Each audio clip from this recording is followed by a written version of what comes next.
The psychology trick that finally stopped me from overspending. Hey, I'm Leon, and welcome back to Unusually Effective, where we cover micro improvements that have an outsized impact on our happiness and well-being.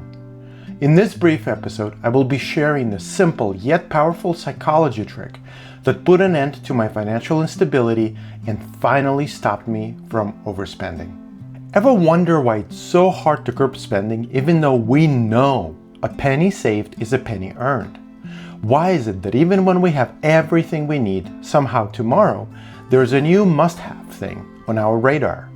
I'm going to share the psychology trick that I use to get out of that loop, and by the end, I'll give you the simple test I now use every single time I'm tempted to buy something. Spoiler, it's what kept me from bleeding money on stuff I don't need.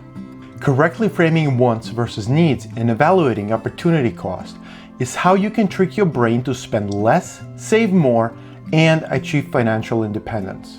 The psychology of finances is more important than raw earning power or expense minimization, because you can still overspend even if you buy cheap. A thing on sale you didn't need at all is still a net loss, not a net savings. Most of us want to save money, and the usual way to do it, buy cheaper versions of what we want. Instead of splurging on the premium gadget or the designer dress or the fancy kitchen appliance, you go for the one on sale. Electronics, clothing, hobby gear. Sometimes the budget version is half the price of the high-end one. It feels like we're winning, right? That's the logic. To save money, you spend less on what you're already buying. But here's the uncomfortable truth. Most of that stuff, we shouldn't be buying it at all.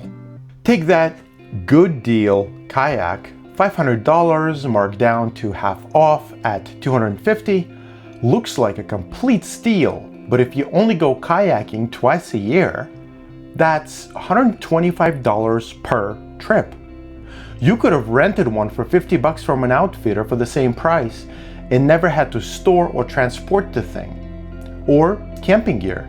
If you're a weekend car camper, you really don't need an $800 ultralight tent made of space-age fabric.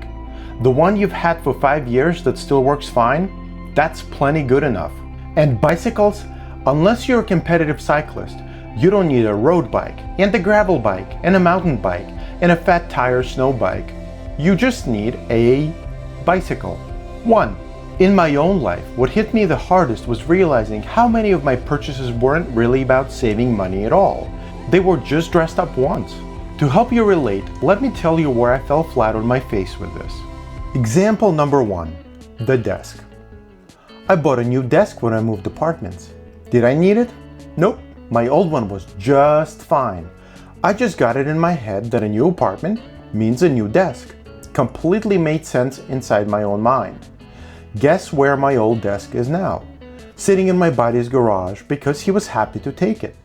Example number 2, the flip-flops. At one point, I owned 4 pairs of flip-flops. Ultralight for travel, rubber foam for the pool, rugged hiking ones with closed toes, and a dressy pair for summer barbecues. 4 for something I wear maybe 2 months out of the year and maybe twice a month each. Example number 3, the cameras. I had photography as a hobby for a long time, and I had 3 cameras. 3. And you know which one I used 99% of the time? 99% of the time I actually used my phone.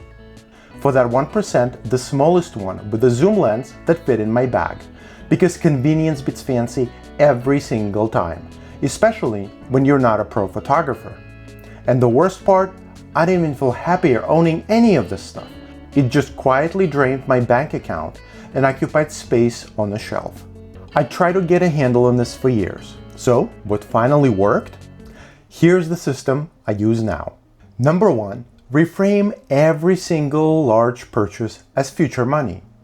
When I catch myself wanting something, say a $400 camera lens, I automatically multiply it by 2.5 in my head.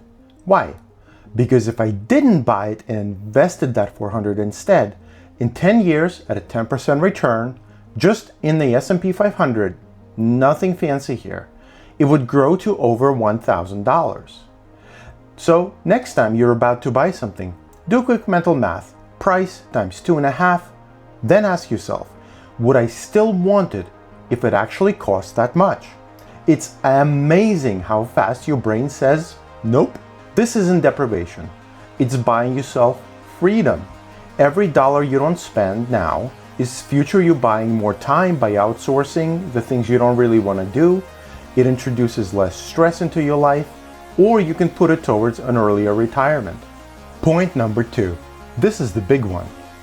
Needs versus wants test. Here's my rule. If it doesn't solve a real problem you currently have, it is a want, not a need. Before I buy something large these days, I ask myself, what's wrong with what I already have? If I can't answer that clearly, I walk away. That $300 fishing rod I almost bought last week, I already own 2 that would work just fine for the same kind of fishing. That trendy cooler, I own 6. Don't ask. And any one of them will hold drinks cold for a day on the beach just fine. This test cuts through the marketing noise because companies are brilliant at manufacturing problems you didn't know you had. The need they're selling you isn't real. It's just really good advertising. Number 3, beware the hobby gear trap. Hobbies are where budgets go to die. Fishing, photography, cycling, rock climbing, snow sports. There's an endless carousel of shiny new gear, each promising better results than the next. Before upgrading, I force myself to use my current gear to its full potential and think really hard if new gear is really what I need, or I need to elevate my skills instead. Case in point, last week I went fishing with a friend. He had 1 rod and 5 lures in his pocket. I had a backpack stuffed with gear, multiple rods, boxes of lures. The bottom line, you don't need to nickel and dime your way to savings.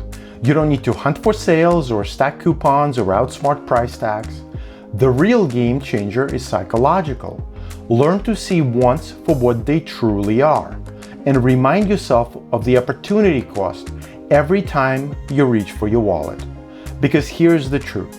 That good deal kayak, that extra camera, that 5th pair of flip-flops, they're not harmless.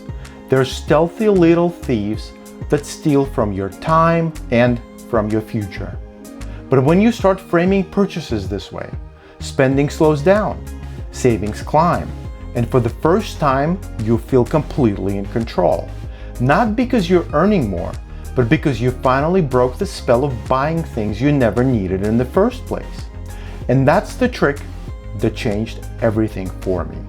If you enjoyed this, share this video with a friend who could benefit from its message. Thank you for watching, and I'll see you in the next one.